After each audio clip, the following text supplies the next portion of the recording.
Subject కి ఒక teacher ఉంటారు, అన్ని సబ్జెక్టులు నన్ను చదవమంటారు. ఇంత చిన్న బుర్రలో అన్ని ఎలా నింపాలి?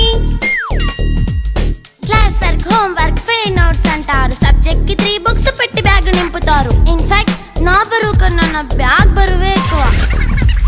క్వశ్చన్లు, ఆన్సర్లు, సర్ప్రైజ్ టెస్టులు అన్ని దాటుకొని మళ్ళీ స్కూల్ వ్యాన్ ఎక్కేసి అమ్మయ్య ఇక ఇంటికి వచ్చేసామనుకుంటే మార్క్స్ తక్కువ వస్తే చెయ్యాలి అసైన్మెంట్. రిపోర్ట్ కార్డ్ చూపిస్తే ఇంట్లో ఉన్న పనిష్మెంట్. హోమ్ వర్క్ చేయమంటూ మమ్మీ చంపుతుంటుంది. ట్యూషన్ టైం అయిందని డాడీ తరుముతుంటాడు. డాన్స్ క్లాస్ కి వెళ్ళమని తాతయ్య తిడతాడు. స్నాక్స్ తిని వెళ్ళమని నాన్నమ్మ ఆపుతుంది. ఇక అన్నీ అయిపోయాక కాసేపు టీవీ చూద్దామంటే మమ్మీ ఎంట్రీ ఇచ్చింది. బెడ్ ఎక్కమంది. చిన్న నాప్ తీసేలోపు తెల్లారిపోయింది.